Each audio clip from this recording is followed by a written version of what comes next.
आपकी अदालत मध्ये उस्ताद अमजद अली खान वर आरोप आहे की हे म्युझिक माफिया चालवतात. खानसाहेब, हा आरोप लागला होता खूप वर्षांपूर्वी. पंडित विश्वमोहन भट ग्रॅमी अवॉर्ड विनर आहेत. त्यांनी आरोप लावला होता की अमजद अली खान साहेब दिल्लीमध्ये बसून म्युझिक माफिया चालवतात. आता असं आहे की ते पंडित रविशंकरजींचे शिष्य आहेत आणि या प्रकारच्या गोष्टींमुळे मला दुःख झालं होतं. कारण खरंच ते खूप टॅलेंटेड आहेत, खूप समजूतदार आहेत आणि परंतु अशा प्रकारच्या गोष्टी समंजसपणाच्या गोष्टी नाही आहेत. कारण संगीतामध्ये कुठलीही गँग नसते. ती जास्त काळापर्यंत काम करू शकत नाही. अ, हो, ज्या ज्या लोकांच्या आयुष्यामध्ये म्युझिक नाहीये, ते खूप यशस्वीरित्या माफिया गँग चालवू शकतात. पण तुम्ही त्यांच्याबद्दल बोलता बोलता इशारा दिला की ते पंडित रविशंकर यांचे शिष्य आहेत. नाही, इतक्या महान संगीतकाराचे शिष्य नाही, मी आहेत. विचार करत होतो की तुम्ही म्हणताय की गँग रविशंकरजी चालवतात. नाही, मला असं समजलं, की पंडित रविशंकरजींनी त्यांना खूप नाराज झाले होते ते त्यांच्यावर, की अशा गोष्टीतून त्यांनी बोलायला नको होत्या आणि मीच नाही, काही इतर म्युझिशियन्सची नावंसुद्धा घेतली होती त्यांनी. तर आमच्या फील्डमध्ये ज्यांना सुरांची साथ मिळते, ज्यांना लयीची साथ कळते, तर अशा प्रकारचे ते विचार त्यांच्या डोक्यामध्ये येत नाहीत. परंतु रविशंकरजी तर तुमच्यावर सुद्धा नाराज आहेत. मी ऐकलंय मागच्या 19 वर्षांपासून बोलले नाहीत ते तुमच्याशी. नाही, असं काही नाहीये. आम्ही सगळे ते कालच माझ्या कॉन्सर्टला आले होते.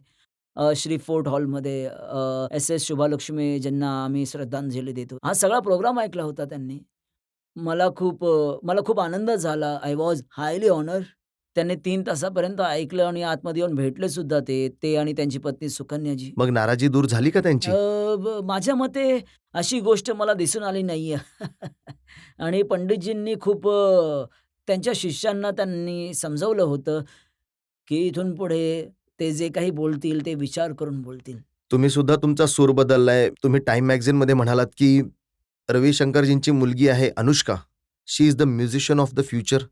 देशाचं भविष्य तीच आहे. मी म्हणालो होतो, की yes she is a very talented आणि अनुष्काच्या व्यतिरिक्त सुद्धा आणखीन टॅलेंटेड लोकं आहेत आणि माझे अ, ब प प पंडित शिवकुमार शर्माजींचा मुलगा आहे, राहुल शर्मा आहे, कौशिकी आहे चक्रवर्ती, मीता पंडित आहे आणि खूप सारे अ, अमाल आणवी आहेत. मी तर म्हणेन they all working hard, all very talented people. परंतु हिंदुस्थानचं भविष्य काय आहे, कोण बनेल हे तर देवालाच माहिती.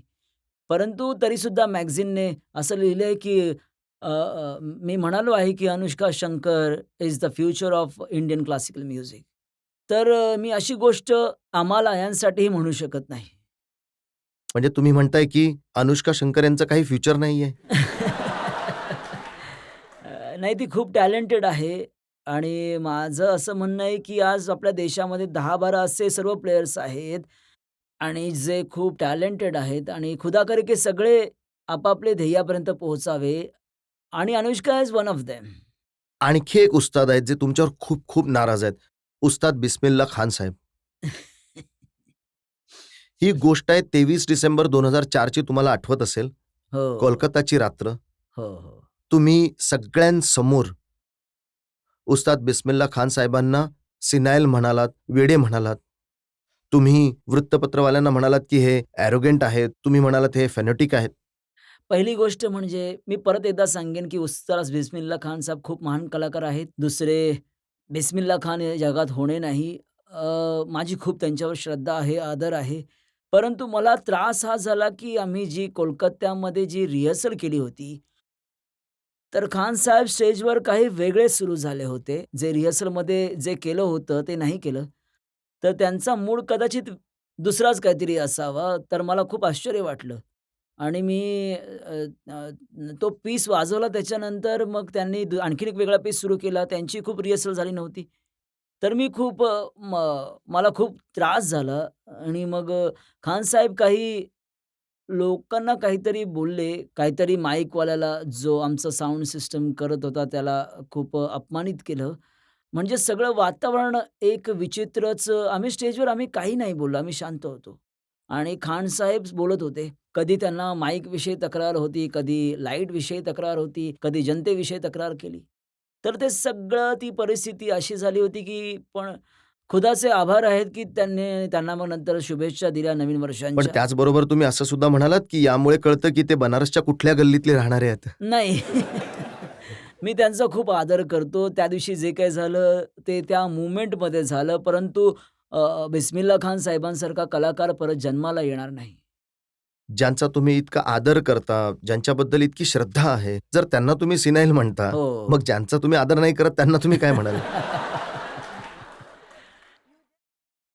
तो त्या परिस्थितीमध्ये नाईलाज होता आणि परंतु जनतेला सुद्धा जनता पण नाराज होती. कारण जनता मोठ्या प्रेमाने सोल्ड आउट शो होता. 3,500 लोक बसले होते.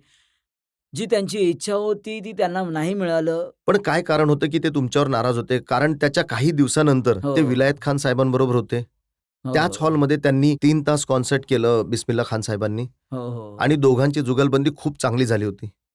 हो, कदाचित त्यांच्याबरोबर जास्त चांगली अंडरस्टँडिंग होती त्यांची आणि मे बी तुमच्या माझ्याबरोबर बाबतीत मिसअंडरस्टँडिंग काय आहे हे हो, सुद्धा असं सांगा? झाली होती त्यावेळेस मिसअंडरस्टँडिंग.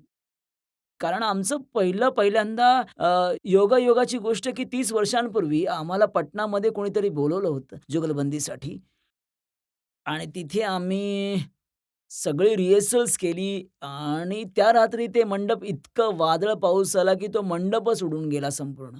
मग बिस्मिल्ला खान साहेब बनारसला गेले आणि मी दिल्लीला गेलो.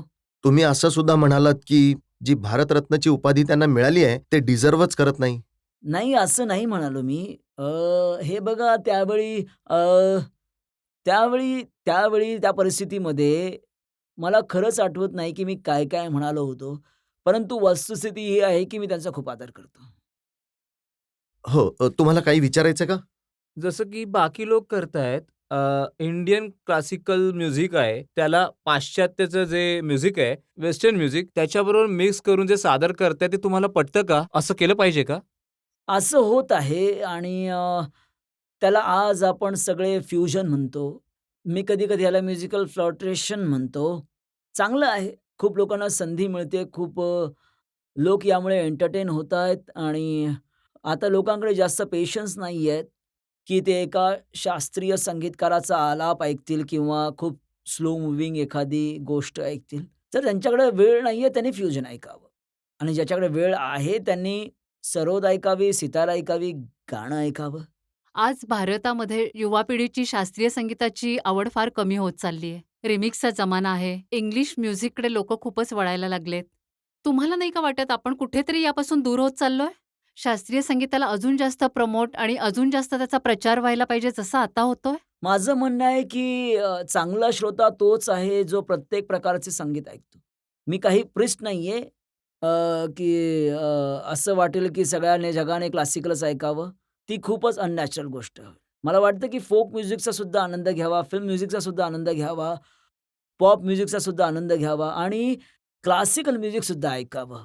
तर हे प्रत्येक प्रकारचे संगीत ऐकून तुमच्या डोक्याला, तुमच्या शरीराला एक चांगली ऊर्जा मिळेल आणि जो गोंगाट आहे त्याच्यापासून जरा लांब राहा. जे कर्कश वाटणारे म्युझिक आहे, जो नॉईज आहे, तर नॉईज पोल्युशन सुद्धा एक मोठं संकट आहे. खान साहेब, आता तर MTV जनरेशनचा काळ आहे. लोक काटा लगा जास्त ऐकतात तुमच्या सुरांपेक्षा.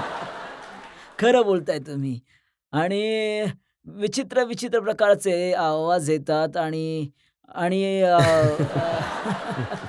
अ, आणि आपल्या खूप साऱ्या चॅनल्समध्ये सुद्धा ही जेव्हा त्यांची सिग्नेचर ट्यून वाजते, तेव्हा हे समजत नाही, की ही हिंदुस्थान आहे, की कुठलं वेगळं एखादं राष्ट्र आहे, कुठलं प्लॅनेट आहे, हेच कळत नाहीये.